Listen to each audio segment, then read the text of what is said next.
저는 오늘 예수님께서 곧 오십니다 라는 제목으로 설교를 하겠습니다. 우리는 지난 주일에 씨 뿌리는 자의 비유를 통해서 예수님께서 우리 마음에 대해서 말씀하신 것을 들었습니다. 오늘 우리는 예수님께서 말씀하신 다른 비유를 살펴봅니다.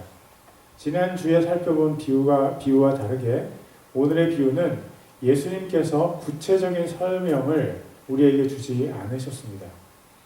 그리고 이 비유는 지난주의 비유와 다르게 오직 마가복음에만 나옵니다. 그래서인지 이 비유는 우리가 이해하기가 그리 쉽지 않다는 점이 우리를 곤란하게 만듭니다. 사랑하는 하나님의 자녀 여러분, 오늘의 비유를 잘 귀 기울여 들으십시오. 예수님께서 우리에게 이 비유를 주신 목적은 우리가 곧 다가올 종말을 대비하게 하기 위하심입니다. 예수님은 곧 오십니다. 예수님께서 곧 오신다는 이야기는 사도들이 생존했을 때에도 있었던 이야기입니다. 그러나 이제까지 예수님께서는 다시 오지 않으셨습니다. 그 사실이 우리들로 하여금 예수님께서 오신다는 것에 대한 신뢰를 잃어버릴 수 있는 좋은 구실이 되게 하였습니다. 사랑하는 성도 여러분, 지금은 정말로 예수님께서 다시 오시기 바로 전이라는 사실을 믿으시기 바랍니다. 제가 그 모든 근거를 대자면 오늘의 설교 본문을 한 글자도 설명할 수 없을 것입니다. 그러나 때가 되면 제가 그 부분을 자세히 나눌 것입니다. 2013년 10월 7일 침례 신문에 이런 이야기가 있었습니다. 침례교 목사인 톰슨에게 예수님께서 꿈에 그를 책망하셨습니다. 너는 왜 재림에 대해서 설교하지 않느냐?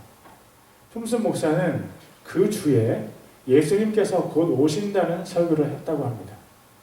그런데 톰슨 목사는 둘째 주도 똑같은 설교를 다시 했고 셋째 주도 그렇게 했습니다. 그러자 성도들은 이미 들은 설교이기 때문에 설교 시간에 잠을 자기 시작했습니다. 그리고 넷째 주가 되었는데 톰슨 목사는 또 첫째 주에 했던 설교를 다시 했습니다.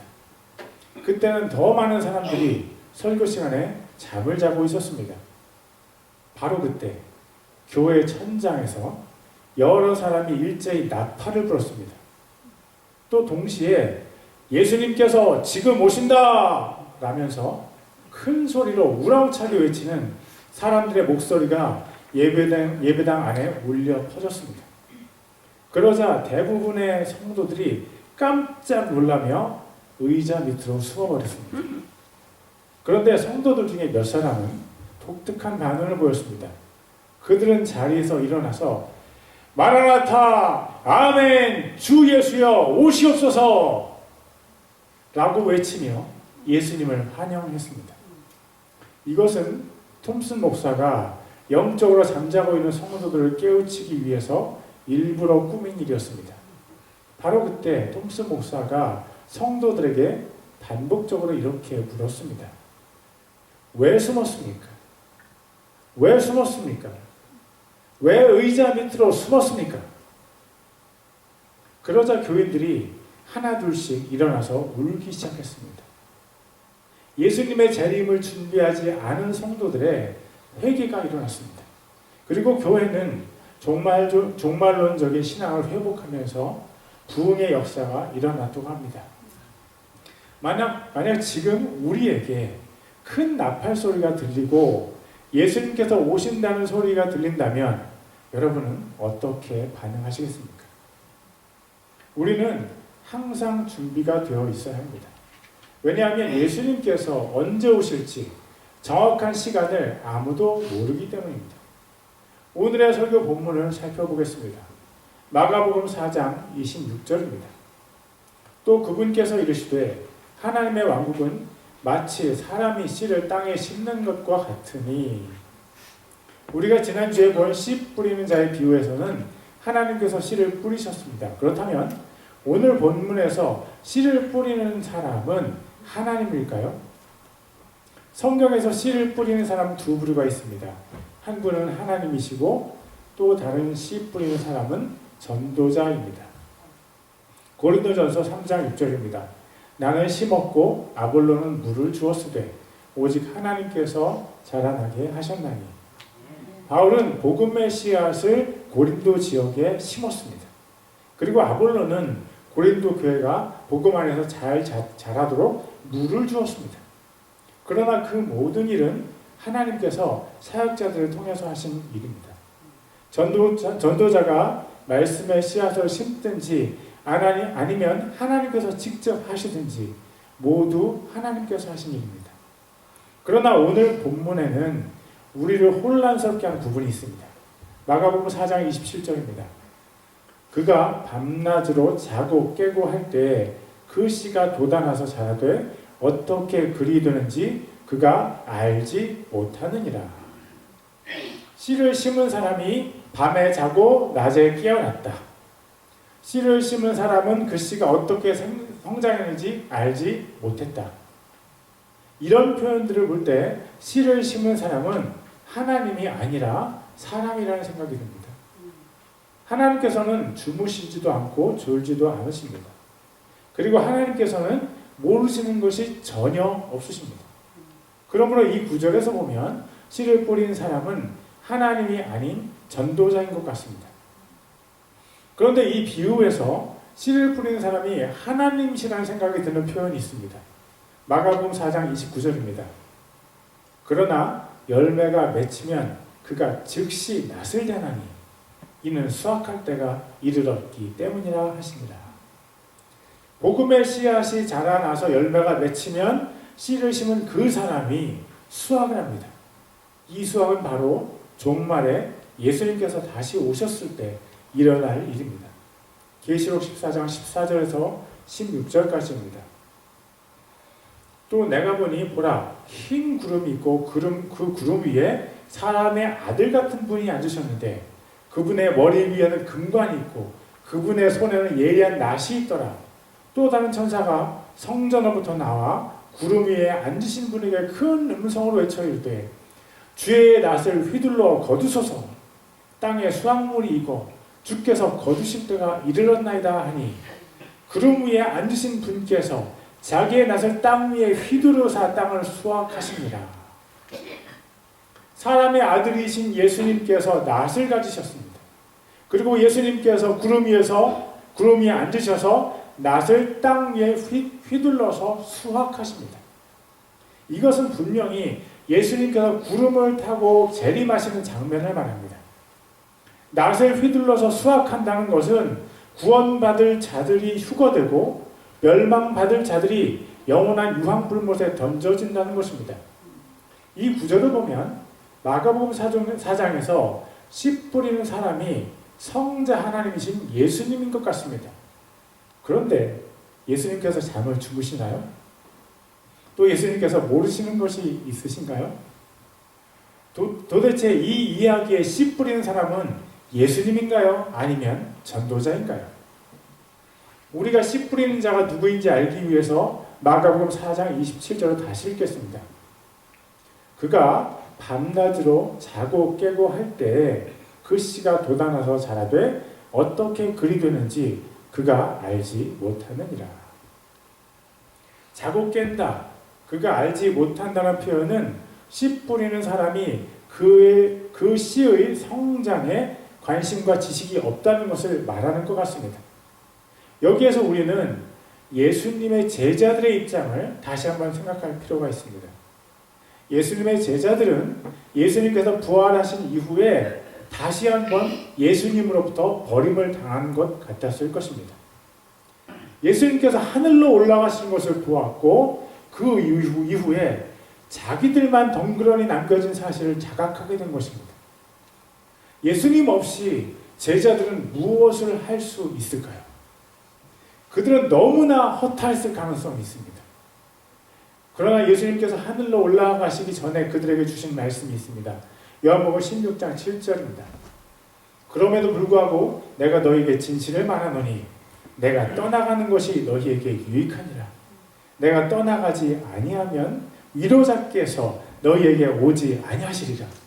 그러나 내가 떠나가면 내가 그분을 너희에게 보내리니. 성령님께서 어떤 분이신지 예수님은 아셨지만 제자들은 몰랐습니다.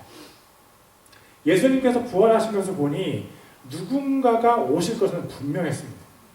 그래서 그들은 그들의 모든 존재를 다 바쳐서 간절하게 성령님을 주시도록 간구했습니다.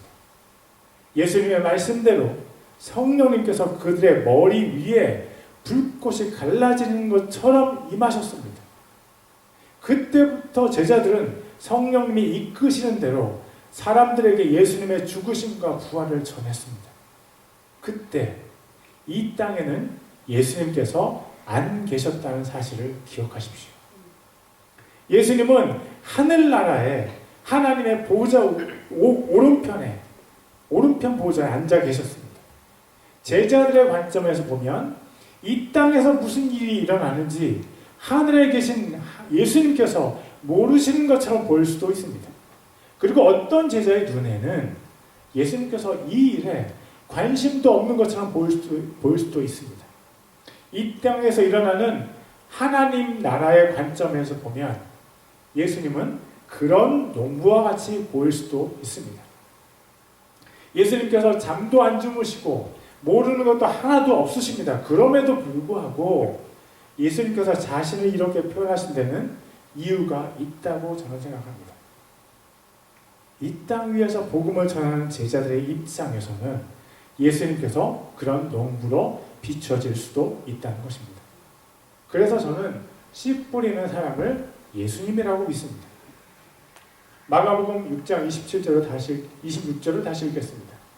또 그분께서 이르시되 하나님의 왕국은 마치 사람이 씨를 땅에 심는 것과 같으니.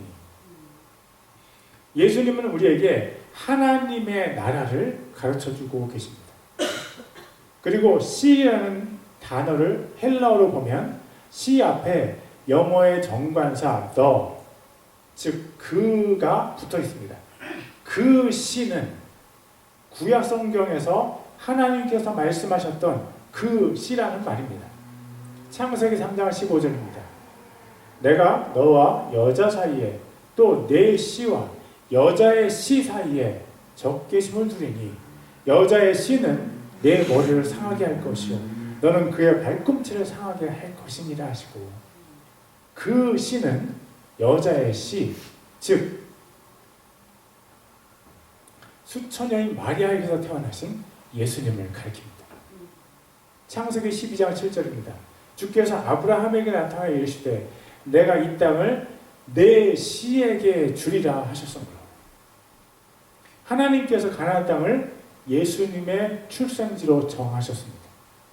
그리고 예수님은 아브라함의 후손으로 베들레헴에서 태어나셨습니다. 마가복음에서 예수님께서 말씀하신 그 씨는 바로 예수님 자신을 가리킵니다. 하나님 나라는 무엇입니까? 하나님 나라는 예수님께서 심겨진 곳입니다. 예수님이 없는 사람은 이 세상의 모든 것을 다 가져도 그 마음이 천국이 될 수 없습니다. 세상에 아무것도 없는 사람이 예수님을 가졌다면 그 사람의 마음은 바로 천국입니다.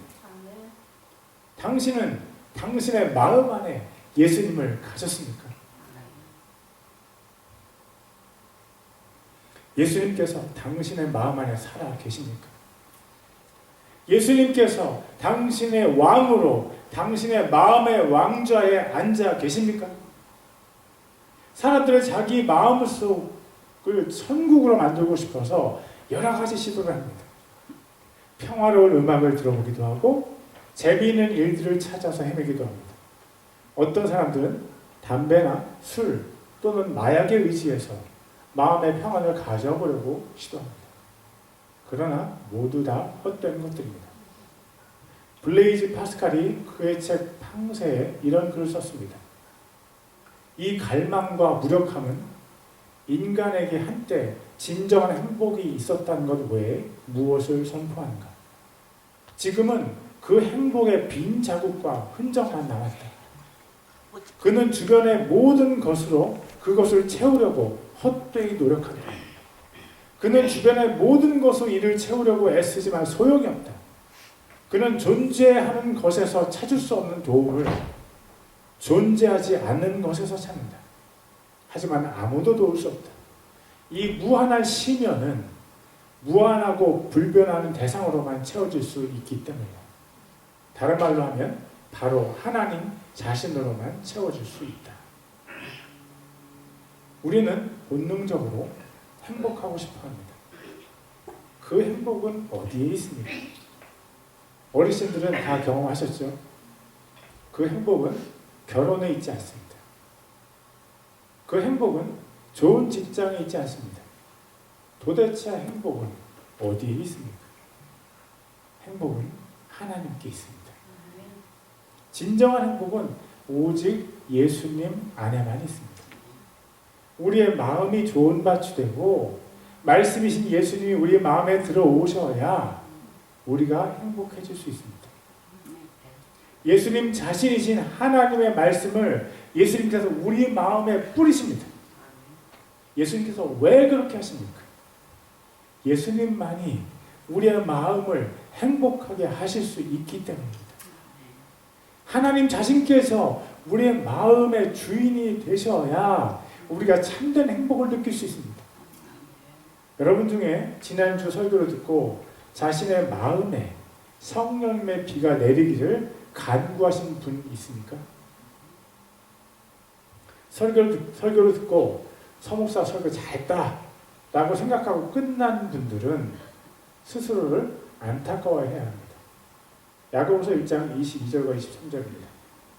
오직 너희는 말씀을 행하는 자가 되고 듣기만 하여 너희 자신을 속이는 자가 되지 말라. 말씀을 듣고 행하지 아니하는 자는 거울로 자기의 본래 얼굴을 들여다보는 사람과 같으니라. 설교를 감상만 하는 사람은 자기 자신을 속이는 사람입니다. 당신의 마음에 성령님의 비가 흡족하게 내리기를 간구하십시오. 그리고 당신의 마음에 있는 모든 더러운 것들을 회개하십시오. 여전히 당신 안에서 살아서 일하고 있는 모든 가치관들을 하나님의 말씀으로 깨어 부수십시오. 그래야 당신의 마음이 좋은 밭이 됩니다. 그 밭에 말씀이신 예수님께서 뿌려지셔야 당신에게 성령님의 열매가 맺힙니다. 그래야 당신 마음에 하나님 나라가 임할 수 있고 당신이 행복해질 수 있습니다. 마가복음 4장 28절입니다. 이는 땅이 스스로 열매를 맺기 때문이니 처음에는 잎사귀요 다음에는 이삭이요 그 뒤에는 이삭아니 알찬 곡식이라.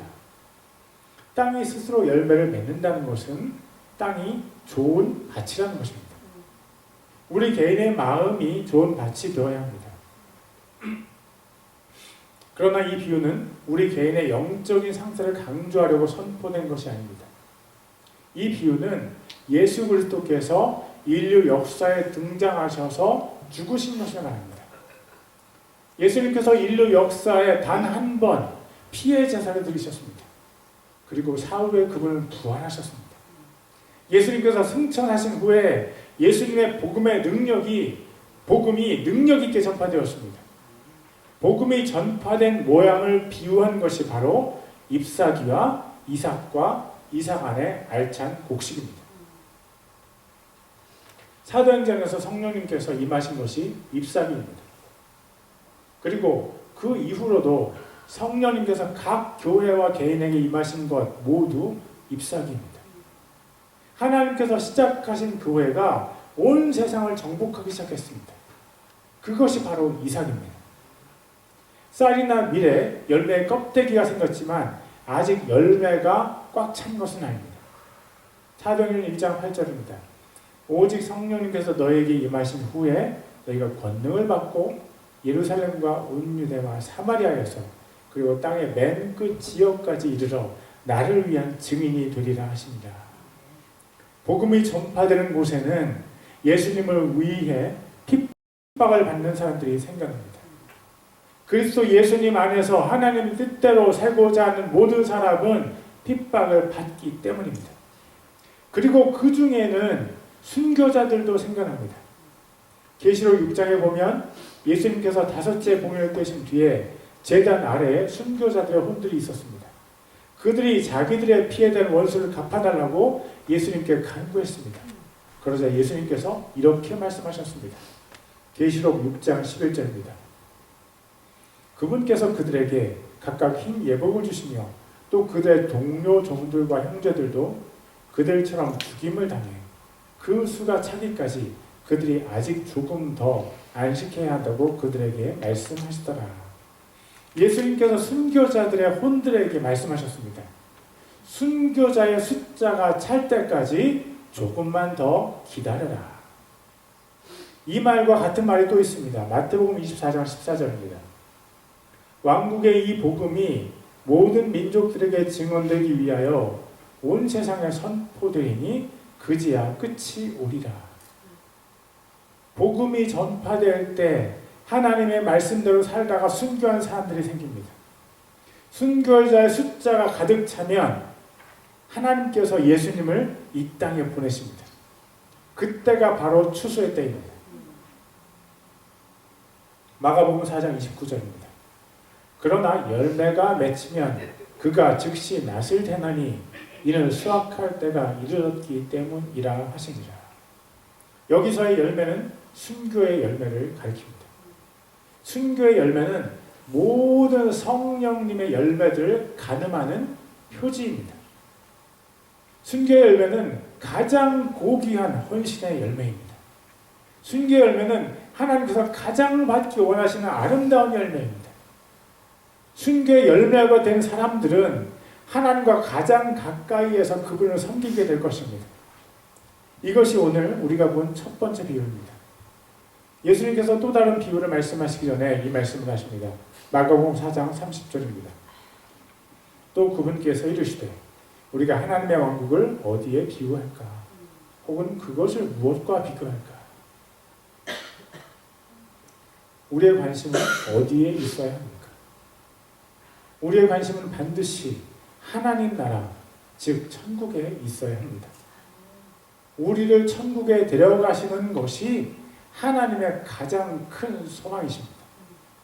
하나님 나라는 예수님을 믿었다고 해서 완전히 보장되는 것이 아닙니다. 경주자가 끝까지 완주하는 것이 중요합니다. 마찬가지로 믿음의 경주도 결승선까지 규칙을 지키면서 열심히 달려가야 합니다. 규칙을 어기고 마라톤 중간에 차를 타면 바로 실격이 됩니다.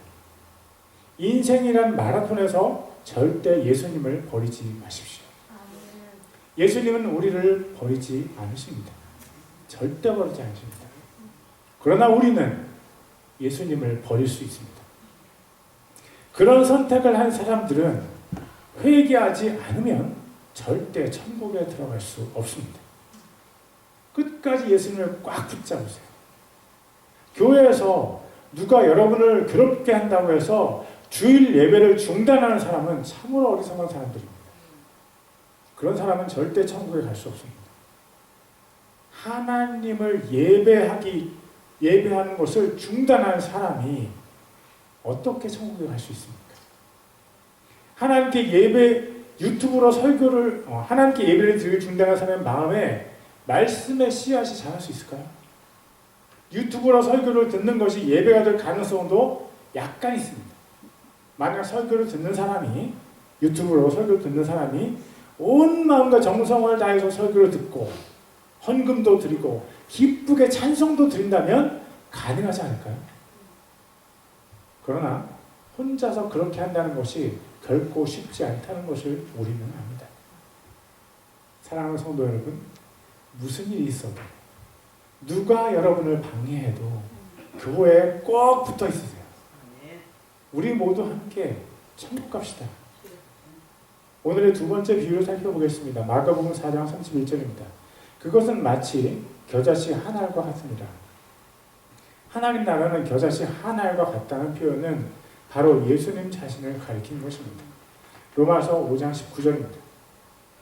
한 사람의 불순종으로 말미암아 많은 사람이 죄인된 것 같이 한 사람의 순종으로 말미암아 많은 사람이 의로운 자가 되리라. 예수님 한 분께서 십자가에서 피 흘려 죽으셔서 온 인류가 사망을 면하게 되었습니다. 예수님 한 분의 피가 모든 사람의 죄를 씻었습니다. 예수님 한 분으로 말미암아 모든 사람이 천국에 갈 길이 열렸습니다. 예수님 한 분만 믿으면 행복해집니다. 영원히. 겨자씨 하나는 예수님 한 분입니다. 마가복음 4장 31절과 32절입니다. 그것은 마치 겨자씨 하나가 같습니다. 땅에 뿌릴 때에는 그것이 땅에 있는 모든 씨보다 작되 뿌린 뒤에는 그것이 자라서 모든 채소보다 크게 되며 큰 가지들을 내므로 공중의 날짐승들이 그것의 그늘 밑에 깃들이느니라 하시니라. 지구상에 있는 모든 사람을 생각할 때 예수님 한 분이 얼마나 작은 존재입니까? 예수님 한 분으로 전 세계 인구를 구원할 수 있다는 것이 이해가 되십니까? 그것도 모든 인류 역사를 통틀어서 모든 인류를 구원하신다는 말이 논리적인 것입니까? 이해가 되지 않을지라도 그것은 사실입니다. 얼마 전에 있었던 모래 폭풍을 여러분은 이해할 수 있습니까? 바닷물이 육지로 올라오지 않고 경계를 유지하는 것을 여러분은 이해할 수 있습니까? 중간에 한 번도 멈추지 않고 뛰고 있는 우리의 심장을 여러분이 이해할 수 있습니까? 날마다 다시 나고 있는 머리카락도 저는 이해할 수가 없습니다. 이 세상에는 우리가 이해하지 못하는 것이 너무나 많습니다. 육체적인 생명도 저는 이해하지 못합니다. 그런데 눈에 보이지 않는 영적인 생명을 우리가 어떻게 이해할 수 있습니까? 단 한 사람 예수님으로 인해 전 인류 역사의 모든 사람이 구원받을 수 있는 길이 열려졌습니다. 이해하려고 애쓰지 마십시오. 어차피 이해가 되지 않습니다. 우리같이 연약하고 작은 존재가 어떻게 위대하신 하나님의 일을 이해할 수 있습니까? 그냥 믿으십시오. 하나님 나라는 예수님 한 분을 통해서 인류에게 주어졌습니다. 그런데 그 하나님 나라의 복음이 전파되기 시작하더니 이제는 우리가 수를 헤아릴 수 없을 정도로 많은 사람들이 예수님을 믿었습니다. 이 세상에 누구보다 더 유명한 사람이 바로 예수님이십니다. 이 세상에 어느 책보다 더 많이 팔렸고 계속 많이 팔리고 있는 책이 바로 성경책입니다. 수를 헤아릴 수 없는 많은 사람들이 예수님의 십자가 그늘 밑에서 평안을 얻고 생명을 얻었습니다. 그런데 여러분, 예수님의 복음이 전파되는 과정 가운데 그 수고를 감당한 사람들이 있습니다. 우리는 그들을 잊으면 안 됩니다. 그들의 수고와 희생을 기억해야 합니다. 우리가 예수님의 은혜를 가장 먼저, 가장 중요하게 기억하는 것은 당연합니다. 그러나 그렇다고 해서 복음을 전하는 수고를 하는 사람들을 잊으면 안 됩니다.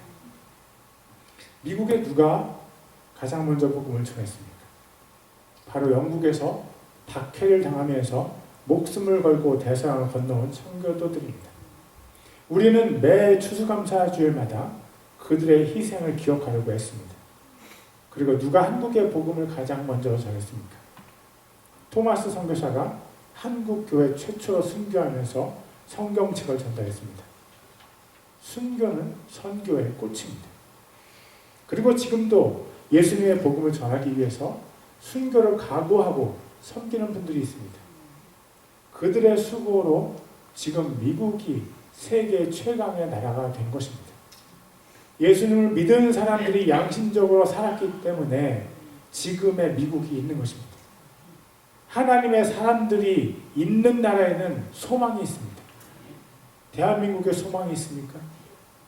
대한민국에 하나님의 사람들이 있는 한 대한민국은 소망이 있습니다. 이스라엘에 하나님의 사람이 없을 때 이스라엘이 멸망을 당했습니다. 하나님의 사람들이 없음을 안타까워하신 하나님의 외침을 들으십시오. 예레미야 5장 1절입니다. 너희는 이리저리 예루살렘 거리를 뛰어다니며 이제 보고 알며 그것의 넓은 곳에서 찾아보라. 만일 너희가 공의를 집행하며 진리를 구하는 사람을 찾을 수 있거나 혹은 거기에 그런 자가 있다면 내가 예루살렘을 용서하리라. 한 가정을 하나님 나라로 만들기 위해서는 그 가정에서 순교할 한 사람이 필요합니다. 한 교회를 하나님 나라로 만들기 위해서는 그 교회를 위해서 순교할 한 사람이 필요합니다. 직장을 하나님 나라로 만들기 위해서 직장에서 하나님을 위해서 순교할 한 사람이 필요합니다. 그런 사람들이 우리는 예수님의 제자라고 합니다. 예수님을 닮은 사람들이 나타나야 미국에 소망이 있고 한국에 소망이 있습니다. 살아있는 순교자들이 필요합니다. 로마서 12장 1절입니다. 그러므로 형제들아 내가 하나님의 긍휼을 힘입어 너희에게 간청하노니 너희는 너희 몸을 거룩하고 하나님께서 받으실 만한 살아있는 희생물로 드리라. 그것이 너희의 합당한 섬김이라. 살아있는 희생물은 살아있는 순교자를 말합니다. 오늘 예수님을 위해서 죽을 각오로 하루를 살 수 있는 사람이 필요합니다. 그리고 오늘만이 아니라 매일 그런 결심으로 산 순교자의 삶을 사는 사람이 바로 하나님의 사람입니다. 오늘 우리는 씨앗을 뿌리는 사람, 예수님으로 시작된 하나님의 나라를 보았습니다. 하나의 밀이 땅에 떨어져 죽지 않으면 아무 영향을 끼치지 않습니다. 그러나 하나의 밀이 죽으면 많은 열매를 맺습니다. 기독교는 주일에 교회에 모여서 예배 드리는 종교입니까? 맞습니다. 그러나 그것뿐만이 아닙니다. 기독교는 예수님을 따라서 죽는 공동체입니다. 예수님을 따랐던 바울은 날마다 죽는다고 말했습니다. 그는 무엇을 위해서 자기의 생명을 그렇게 매일 버리면서 살았습니까? 바울이 그렇게 자신의 생명을 버리는 삶을 산 것은 바로 하나님의 사랑 때문이었습니다. 예수님을 핍박한 자요, 성도들을 죽인 자신을 용서하신 하나님의 사랑 때문입니다. 그 하나님의 사랑이 너무 깊기 때문에 그는 자기 자신을 죽이면서 하나님께 제물로 자기 자신을 드린 것입니다. 왜냐하면 자기 생명을 사랑하는 자는 영원한 생명을 잃어버리게 될 것을 알기 때문입니다. 왜냐하면 이 세상에서 자기 생명을 버리는 사람이 영원한 생명을 얻을 것을 알기 때문입니다. 누가 예수님의 제자입니까? 그분을 위해서 자신의 생명을 버린 사람이 예수님의 제자입니다. 만약에 예수님께서 이 세상에 안 오신다면 우리는 산순교자가 될 필요가 없습니다. 만약 우리가 한 번 예수님을 믿어서 영원의 생명을 완전히 소유한다면 우리는 산순교자가 될 이유가 없습니다. 그냥 적당히 이 세상을 즐기면서 살면 됩니다.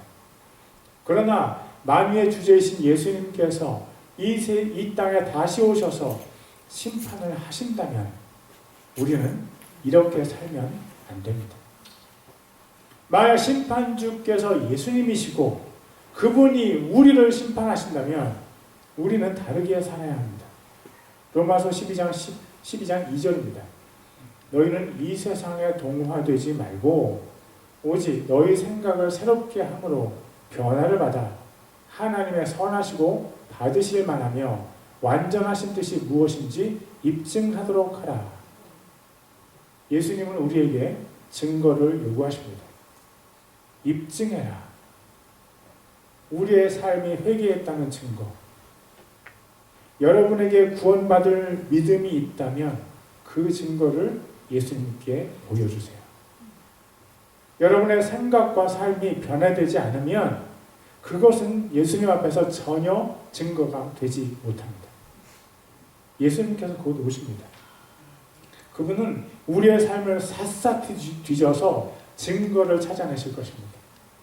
우리가 정말 예수님을 위해서 살았는지, 우리가 정말 예수님의 제자였는지, 우리가 정말 이 세상을 버렸는지, 우리가 정말 예수님을 사랑하는지, 누군가 정말로 예수님을 사랑하는지는 예수님께서 오실 바로 그때 드러날 것이 분명합니다. 예수님을 정말로 사랑하는 사람들은 큰 나팔 소리와 함께 예수님께서 오신다는 선포를 듣자마자 이렇게 말할 것입니다. 그들은 자기 자리에서 일어나서 두 손을 예수님께 향하고 마라나타, 아멘, 주 예수여 오시옵소서라고 외치며 아멘. 예수님을 환영할 것입니다. 그러나 예수님을 사랑하는 척만한 사람들은 이렇게 하실 것입니다. 그들은 동굴과 산들의 바위들 속에 숨고 산들과 바위들에게 이르되 우리 위에 떨어져라. 왕좌에 앉으신 하나님의 얼굴과 어린 양 예수님의 진노에서 우리를 숨겨다오. 하나님은 거짓이 없으시고 변함이 없으십니다. 예수님은 반드시 오십니다. 예수님께서 오실 때 그분을 기쁘게 맞이하는 우리 모두가 됩시다. 마라나다 주 예수여 어서 오시옵소서. 아멘. 기도하시겠습니다. Let's pray.